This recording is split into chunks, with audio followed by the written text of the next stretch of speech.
Dear students, welcome to Institute for Humanities. As many students want to know what is the pattern of exam and how is the distribution.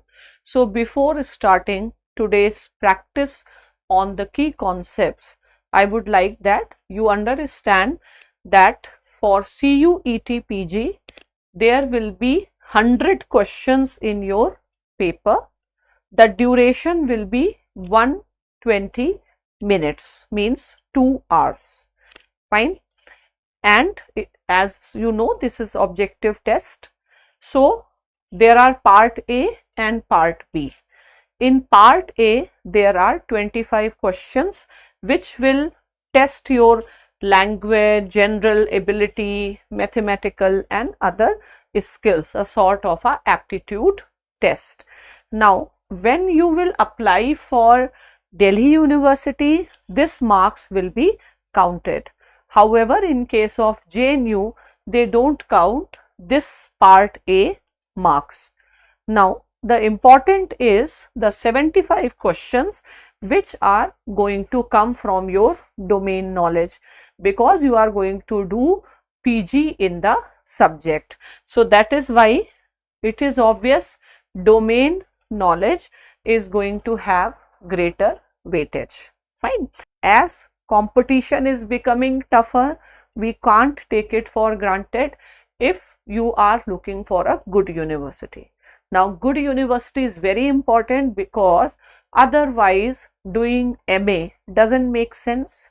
You are doing MA so that you join academics, you join some research institution, think tank, or you are going to go abroad. So you will have to do MA from a university that is well recognized. Means lot many people are eyeing on these seats, and obviously there are more number of aspirants appearing, many times more, and the number of seats available is always going to be less. So no scope for being complacent. Fine.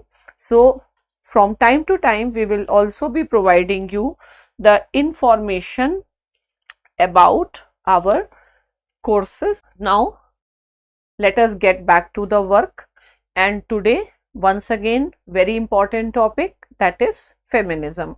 Now what is the trend of the questions?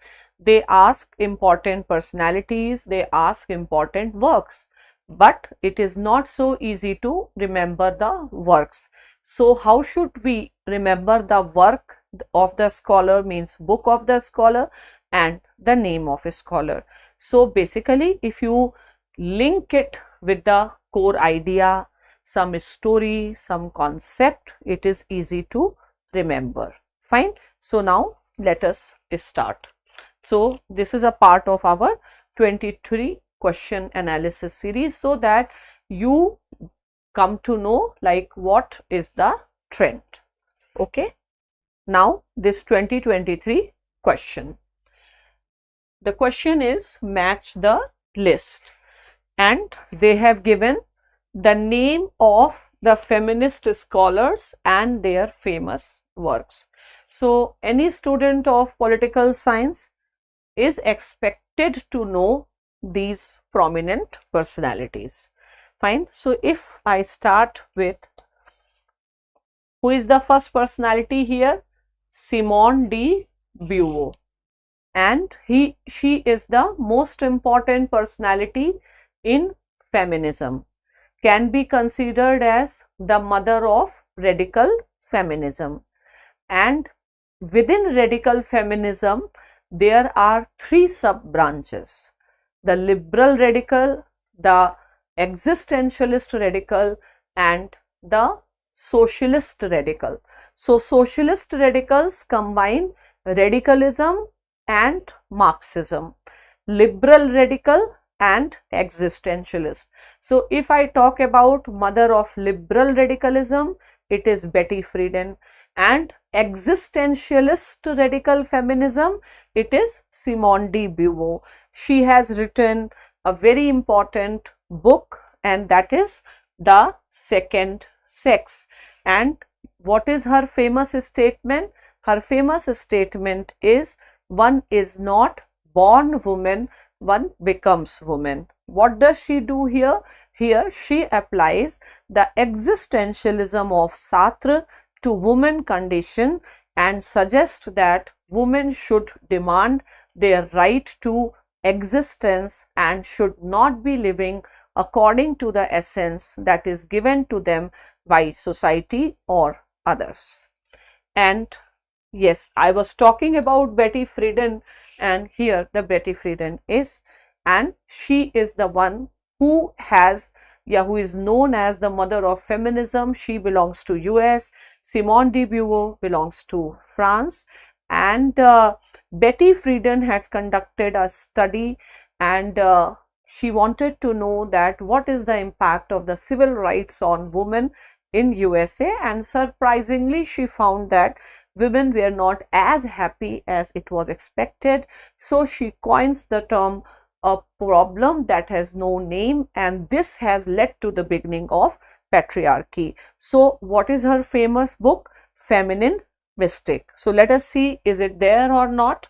Yes. So Betty Friedan's work is Feminine Mystic, where she writes about, she explores certain myths about the woman. She also tells the process by which the myths are created and sustained, where she has also emphasized on the role of social media. Now, Germaine Greer, she is also a radical feminist, and she is in a way very strongly radical feminist, and she believes that the sexuality of the woman is defined, is limited, and women are defined, or women are always seen as if they do not have a choice of their own.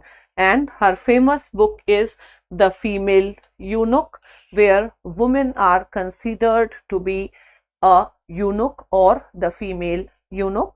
So women do not have freedom as far as their sexuality is concerned. And Suzanne Moller-Okin, very important feminist scholar. Why important? Because she has given the critique of Rawls' theory of justice from feminist point of view. And what is feminist perspective of justice? It is based on concept of ethics of care. So Suzanne Moller-Okin and her famous book Gender, Justice and Family. So hopefully you have understood what is the right option. So let us see the correct answer. The correct answer is 4. So Simone de Beauvoir, second sex; Betty Friedan, the feminine mystic; Germaine Greer, the female eunuch; and Suzanne Moller-Okin, the gender, justice and family. So let's see what else we have. Let's see what else we have in store for you. Yes. So just a revision about liberal feminism. The key concept, civil and political rights. Who is the mother of liberal feminism? Mary Wollstonecraft. Her book, Vindication of Rights of Women. In many universities, she comes in the syllabus. And then Betty Friedan's book, The Feminine Mystic, and Carol Pateman, The Sexual Contract, where she has criticized Rawls, and she believes that even Rawls does not explicitly put women as such as a part of the contract. Okay. Now remember Mary Wollstonecraft. Why we give the image? So that you develop the interest and you remember. And this is the Vindication of the Rights of Women, 1792.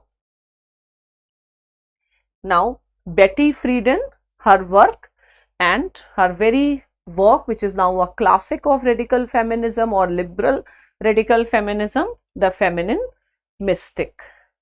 She is Carol Pateman, the author of The Sexual Contract, where she has criticized that contractualist approach in political theory has been masculinist because it nowhere mentions explicitly women perspective or woman as a participant in the contract.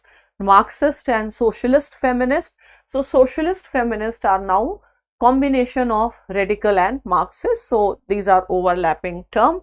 Their key idea is simultaneously fighting against capitalism and patriarchy.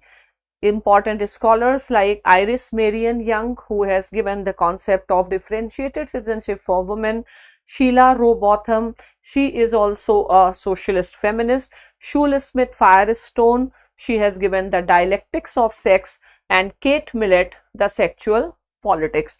Between these two, Shule Smith Firestone is more strongly radical feminist. What is the basic difference in Shule Smith and Kate Millett is, Kate Millett believes that the reason for subordination of women is gender or social world, whereas Shule Smith Firestone, she is targeting men more, and she believes that men are by nature bad, men are by nature violent, and she more pointedly blame men for the subordinate status of women. Okay, and this is Shule Smith Firestone and her masterpiece, The Dialectics of Sex, and Kate Millett, the masterpiece, Sexual Politics. So I believe that these videos are helping you and building you the basic concepts, vocabulary, and are introducing you to the subjects.